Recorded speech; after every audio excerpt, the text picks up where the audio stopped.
Mano a mano. Más del 51% de los establecimientos comerciales en el país ha sido víctima de algún delito, una cifra que preocupa al gremio y es una de las materias que queremos conversar con el presidente de la Cámara Nacional del Comercio, Manuel Melero, quien esta noche va a encabezar la cena anual del sector. ¿Cómo le va? Muchísimas gracias por esta entrevista. Buenas noches. Muy buenas noches, muchas gracias por esta entrevista. Aquí estamos a punto de iniciar, como usted bien dice, Gonzalo, la cena anual del comercio que reúne a todas las cámaras del sector, de todo el país, también de los servicios y del turismo. Manuel, en primer lugar me gustaría saber cuál es el mensaje central o el principal eje o idea fuerza de esta cena anual o de este encuentro, ¿verdad? Nosotros somos una cámara, Gonzalo, que no solo es regional, sino que también tiene un carácter de pyme. Aquí lo que hay son muchos empresarios medianos y pequeños del comercio, los servicios y el turismo. Y por lo tanto el llamado es a estos sectores en regiones y en todo el país, es a ponernos a trabajar con entusiasmo, con ganas, en aras del desarrollo nacional. Sabemos todos que nuestro país ha tenido un frenazo económico, que hay un deterioro del empleo, que hay incluso una reducción de los índices de este factor del empleo. Y entonces, bueno, el llamado es a mirar al futuro, a innovarnos, a hacer cambios en el quehacer de nuestras actividades, a introducir la tecnología y a mirar el futuro de una manera positiva. Sí, decía usted cuando asumió en este nuevo cargo que junto con tener una visión optimista había que ser realista, recomponer las confianzas para que nuestro país vuelva a crecer y se retome la inversión. ¿Cómo lograr eso? Y también tomando el contexto actual, estamos en un proceso de elecciones, ¿de qué manera abordarlo desde la perspectiva política y también, no sé si hay algún tipo de autocrítica que haga también el gremio? Por supuesto. Respecto a las candidaturas presidenciales, nosotros lo que estamos ya haciendo es interactuar, les hemos mandado comunicaciones a todos ellos para generar reuniones de trabajo en que les podamos dar a conocer nuestras preocupaciones y conocer también el programa que tienen estas candidaturas presidenciales. Y en ese sentido nosotros como empresarios, Patricia, no tenemos una etiqueta política, lo único que esperamos de las candidaturas son definiciones acerca de los espacios que ellas quieran dar o no dar, en mayor o menor medida, al sector privado para el emprendimiento. Nosotros lo que queremos son reglas claras y espacios para emprender. Y por supuesto que dentro de un modelo de economía que es de la libertad y de la libre competencia. Respecto a la autocrítica que usted me preguntaba, por supuesto que somos autocríticas y junto con este llamado a innovar y a volver a poner el país en marcha y a tener confianza en el futuro, creemos que los empresarios tenemos una tarea pendiente, que es convencer a la opinión pública de que somos agentes económicos, pero que al mismo tiempo nuestras empresas están introduciendo nuevas prácticas, nuevas maneras de relacionarse con sus públicos de interés, nuevos códigos de ética, nuevas actitudes de cara a los consumidores, a los proveedores, a los trabajadores, a las autoridades. Eso es lo que nosotros hemos llamado como concepto de sustentabilidad. Tenemos que hacer que las empresas en nuestro país, aparte de innovadoras, sean sustentables. Sí, Manuel, con respecto a cifras de la economía y del momento, por cierto, económico en nuestro país, el Servicio de Impuestos Internos realizó un balance de los resultados de la operación Renta. La primera operación de renta después de la reforma tributaria ya más encaminada, más en marcha, en donde la tasa de impuestos a las empresas o de primera categoría subió del 22,5 al 24%. Sin embargo, a pesar de ello, la recaudación bajó un poco, bajó al 0,8%.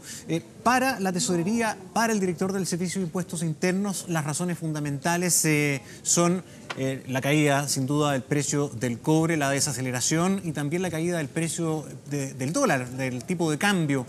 Para usted, ¿cuáles son las razones de este efecto y si coincide con las palabras del presidente de la SOFOFA, quien critica precisamente la reforma tributaria? Bueno, nosotros fuimos siempre partidarios de la reforma tributaria, o por lo menos no nos opusimos a ella. Lo que sí dijimos respecto a esta iniciativa que fue del gobierno, del actual gobierno, era que tenía que hacerse de la manera adecuada. Y creemos que ahí es donde se falló precisamente. Nosotros no nos contrapusimos al objetivo del gobierno de recaudar mayores impuestos. Dijimos que esa reforma debía materializarse, debería diseñarse de la manera adecuada, y ahí, como dije recién, estuvo el fallo.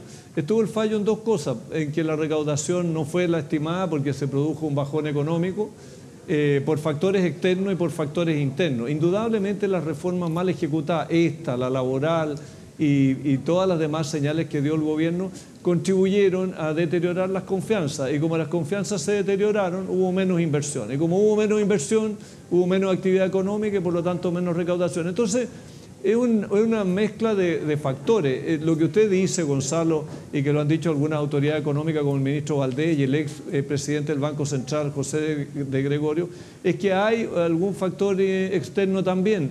Por supuesto que lo hay, pero eso no debe llevarnos a desconocer el factor precio del cobre y algunos otros, la baja por esa misma razón en la inversión en la minería. No nos debe hacer desconocer que también las políticas que se establecieron o que se introdujeron internamente, las reformas que se llevaron a cabo, también deterioraron las confianzas y son causantes en parte de este mismo fenómeno. Y sin perjuicio de aquello, el factor tributario, bajo su punto de vista, debería mantenerse en ese marco de la reforma tributaria, es decir, mantener en las tasas actuales, ya que hay candidaturas presidenciales y propuestas programáticas en marcha. Habrá algunos que propondrán rebajarla, otros subirla. ¿Qué cree usted? ¿Está bien este nivel de tributos a las empresas? Nosotros creemos que más que el nivel propiamente tal, lo que debe mirarse con especial cuidado son los incentivos o los desincentivos a la inversión. Este tema de las utilidades retiradas y no retiradas, que era lo que el famoso FUT que existió en el pasado, fue un factor decisivo, la eliminación de ello y la tributación de las utilidades retiradas o no retiradas, es decir, no discriminar entre ellos, fue uno de los factores que lesionó gravemente la inversión, porque hoy día no hay un incentivo para reinvertir en la empresa porque se pagan los mismos impuestos. Antiguamente, si usted no retiraba las utilidades y las reinvertía, no tributaba. Hoy día tributan todo. Entonces, ese factor creemos nosotros que es el de mayor relevancia a la hora de explicar lo que ha ocurrido con la inversión. La tasa de impuestos a las empresas, claro, al haberse subido también es un desincentivo, pero creemos que ese es como el segundo factor. Sí, en ese mismo sentido, ¿qué esperaría usted entonces de quien asuma como futuro presidente? ¿Que llegue con la retroexcavadora respecto a ese tipo de reformas, o más bien que aplique maquinaria menos pesada, que haga ciertas modificaciones o ciertos ajustes en esas reformas? Bueno, lo que nosotros hemos dicho en esta materia, y lo mismo aplica para la reforma laboral, es que hay que mirar en su mérito estas reformas en el sentido de evaluar técnicamente, no con ideología o descalificaciones o intereses políticos, sino que desde una perspectiva técnica, es decir, con datos duros, cuáles han sido los efectos de esta reforma en el tema de la negociación colectiva o en el tema de los servicios mínimos. ¿Qué ha pasado con los procesos de tipo sindical de cara a la reforma laboral? Y lo mismo reforma tributaria. ¿Qué ha pasado con la tasa de impuestos a las empresas? ¿Qué ha pasado con la inversión? ¿Si ha influido en una medida mayor o menor esto que explicaba antes de las utilidades retiradas versus las devengadas? Entonces, todos estos factores pensamos nosotros que hay que estudiarlos con una perspectiva esencialmente técnica, es decir, despolitizarla, desideologizarla y ver en su mérito las cosas que han funcionado y las que no han funcionado en esta reforma. Y si abordamos desde una perspectiva técnica y no política de cara a los efectos de esta reforma, ponernos de acuerdo para cambiarla o hacer los cambios de ellas que sean procedentes de acuerdo a los análisis técnicos. Entonces, no se trata, pienso yo, de retroexcavadora o de maquinaria liviana, sino que de un análisis técnico profundo y verdaderamente responsable en torno a estas reformas. Sí, señor Melero, hablemos de un tema que probablemente va a estar en la pauta, yo imagino, de esta cena anual, que atañe directamente al sector. la delincuencia, la victimización, la inseguridad para el comercio. A ver si también podemos hablarlo sin politizarlo. A ver, hay un 38%, por ejemplo, de afectación a los locales de comida en el segundo semestre del 2016, un incremento. Hemos visto nuevas protestas, por ejemplo, de los comerciantes chinos, que denuncian que constantemente son víctimas de asaltos de manera reiterada. Hemos visto peleas en Viña del Mar donde se enfrentan, digamos, sectores de comercio ambulante. Honestamente, ¿usted cómo ve el asunto de la seguridad para el comercio? ¿Ha empeorado o son situaciones puntuales? O como se dice, esta es una lucha permanente que todo gobierno va a tener y es muy difícil de atacar. Sí, hay dos fenómenos que se relacionan muy estrechamente en respuesta a su pregunta, Gonzalo, y que son el tema del comercio ilícito y el tema de la delincuencia. En el primero de ellos, el comercio ilícito, nosotros observamos un fuerte incremento del mismo transversalmente a lo largo de todo el país. Yo en las últimas semanas me ha tocado recorrer muchas regiones, muchas ciudades del país, y he podido comprobar a simple vista de que este es un fenómeno que se ha extendido muchísimo, y eso es preocupante. Y como país tenemos que preguntarnos si queremos ser formales o informales, porque hoy día los incentivos para gente que pierde el trabajo o para pequeños comerciantes de zonas que están afectadas económicamente de salirse de la formalidad y de irse derechamente a la informalidad son muy altos. Y en ese sentido hemos denunciado que apreciamos algo de falta de preocupación, de negligencia o de relajo por parte de las autoridades. Y nos referimos a todas las autoridades, los alcaldes, el Servicio de Impuestos Internos, Policía de Investigaciones, Carabineros, Servicio de Aduana, etc. Son todos los organismos del sector público que deberían de coordinarse para enfrentar este tema del comercio ilícito, que, como digo, va creciendo. Este se relaciona con el tema de la delincuencia, porque donde hay comercio ilícito, la delincuencia aumenta todavía más. Los índices de delincuencia, Gonzalo, se han mantenido. Nosotros estamos hace 8 años con el famoso índice de victimización y hemos cifrado la cifra de victimización de los comerciantes del orden del 50%. Ese guarismo ha sido constante, es altísimo, pero yo no podría decir que se haya agravado. Ahora, por estas mismas razones nosotros hemos creado hace un año el Observatorio del Comercio Ilícito, que une los temas de seguridad con este tema del comercio ilícito y que es una instancia de coordinación con las autoridades, porque aquí es muy fácil, y usted me lo dijo recién, hacer política de esto y empezar a culpar a las autoridades pura y simplemente y decir, bueno, no nos dan la seguridad necesaria. Creemos nosotros que como sector privado tenemos mucho que interactuar con las autoridades, tanto de cara al comercio ilícito como la delincuencia. Y este tema no tiene soluciones mágicas ni inmediatas. El poder contrarrestarlo en los dos casos es solamente bajo el prisma de un trabajo mancomunado público-privado de coordinación, de interacción y de establecimiento de medidas y de acciones mancomunadas de cara al fenómeno. Manuel, y más difícil, imagino yo, que se hace contrarrestar o enfrentar un fenómeno cuando hay factores que se suman para que esto se incremente. Usted lo decía, ha subido la cantidad de comercio ilegal o comercio ambulante, pero no sé si el análisis es correcto, usted tendrá otras cifras, pero tenemos dos fenómenos. Uno es desaceleración, aumento importantísimo del cuenta propia.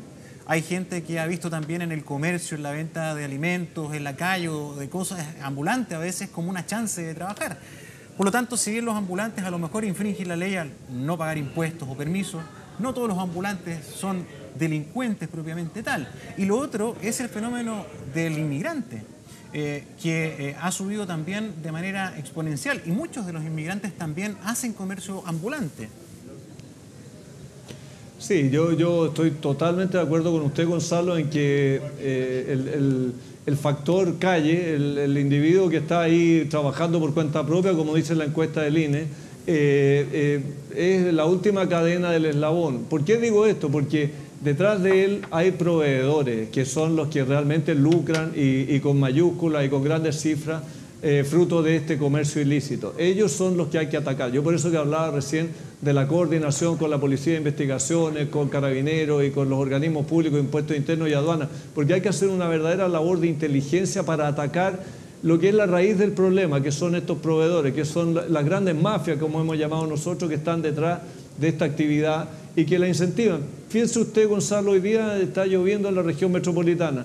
Yo no anduve en el metro, pero estoy seguro que cuando empezaron a caer las primeras gotas, todas las bocas del metro de la región metropolitana estaban abastecidas de paraguas. Eso le indica a usted que no son simples comerciantes callejeros que tienen sus paraguas y cuando empieza la lluvia lo llevan a la salida del metro, sino que hay cadenas de proveedores que son los que los abastecen de esto y que son los que verdaderamente lucran con esta actividad. Claro, pero ¿qué se responde ahí a lo Sí, que Patricia, planteaba, sí. sí, a lo que planteaba Gonzalo sobre el fenómeno social que también puede esconder el comercio ilegal, el comercio ambulante, el hecho de que tal vez algunas personas recurren a esto porque han perdido su empleo, porque ven como la alternativa de subsistencia en un momento difícil? No, por supuesto, y también hay pequeños empresarios, yo lo decía anteriormente, de regiones que están en dificultades económicas, que eran pequeños comerciantes que estaban en los centros de la ciudad y dicen, bueno, yo entre pagar impuestos, patente municipal, arriendo, qué sé yo, me voy a la ilicitud, me voy al comercio callejero porque ahí me libero de todas estas regulaciones, restricciones, impuestos.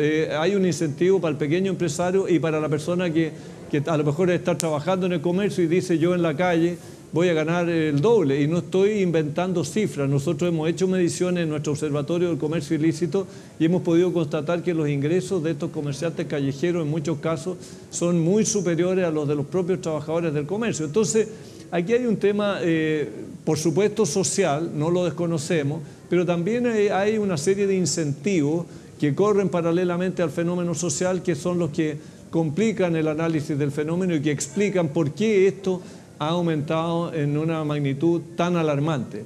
Si fuera solamente un tema social, recordemos, Patricia y Gonzalo, que Chile está con un frenazo económico, pero no estamos en recesión ni estamos en caída económica, estamos con alguna lentificación en el desarrollo económico, pero no explica la situación de la economía el aumento tan potente de este comercio callejero. Entonces hay que juntar al factor social, que es indudable, no lo desconozco, este otro tema de los incentivos, de estas mafias que están detrás de este comercio, de las platas enormes que se manejan en esta actividad, de los ingresos que tienen estos comerciantes callejeros muy superiores a los del comercio, y de los incentivos que hay también para muchos empresarios de decir, mire, yo estoy en una actividad lícita, formal, y entonces no me va muy bien, me paso a la otra porque me va a ir mucho mejor, y de hecho le va mucho mejor. Entonces eso es lo que tenemos que atacar como sociedad y definir como tal, si queremos una economía formal o una economía informal, porque si fuera la segunda decisión, vámonos todos a la informalidad, pues, y se acabó el cuento. Sí. Muchas veces su sector, el comercio, es un motorcito de la economía bastante potente. De hecho, hay mucha pyme, hay mucho comerciante, ¿verdad?, con pequeñas empresas que le pone ahí mucha tinca y a veces es el soporte de nuestra economía. En ese sentido, ¿cómo se han mejorado las condiciones para los pymes? Por ejemplo, problemas más viejos que el hilo negro, la famosa paga tardía de los proveedores. Eso de pagar a destiempo, eso que hace que el pequeño comerciante se vea acogotado, ahogado, porque le pagan a 90, 120 días y se tiene que meter en los créditos más caros. ¿Cómo va eso? Bueno, usted tiene toda la razón, Gonzalo. Ese es un tema que nosotros como Cámara Nacional de Comercio, Servicio de Turismo hemos atendido, nos hemos preocupado de esto porque es como usted señala, es una asimetría que hay entre un pequeño comerciante y su proveedor, que de repente puede ser uno muy poderoso, o entre un pequeño proveedor que abastece a uno grande. En los dos sentidos se da la asimetría. Entonces ahí se puede producir en muchos casos abuso, que el grande le dice, mira, yo te voy a pagar cuando me dé la gana más o menos, y si no te gusta te embroma, porque entonces el otro, como es su proveedor grande, no tiene mucho que hacer. Entonces nosotros hace 2 años hicimos con el Ministerio de Economía, cuando estaba la subsecretaria Katia Trusic, un gran acuerdo y que lo impulsó ella como gobierno y que nosotros como Cámara Nacional concurrimos a él para establecer el plazo de 30 días. Suscribimos un compromiso de que no se pase el límite de los 30 días para los pagos. Y lo que nosotros hemos monitoreado al respecto es que esto se está cumpliendo bastante satisfactoriamente. Entonces, eso nos tiene relativamente más tranquilos. Hay que seguir mirando este factor porque situaciones o en condiciones de estrechez económica pueden de nuevo estirarse los plazos, pero hasta donde lo hemos seguido, lo hemos observado y analizado, monitoreado, decía recién, el acuerdo ha funcionado razonablemente bien. Muy bien, pues Manuel Melero, muchas gracias por esta entrevista. Lo dejamos para que atienda a sus invitados. Muy buenas noches. Muchas gracias, que tenga muy buenas noches.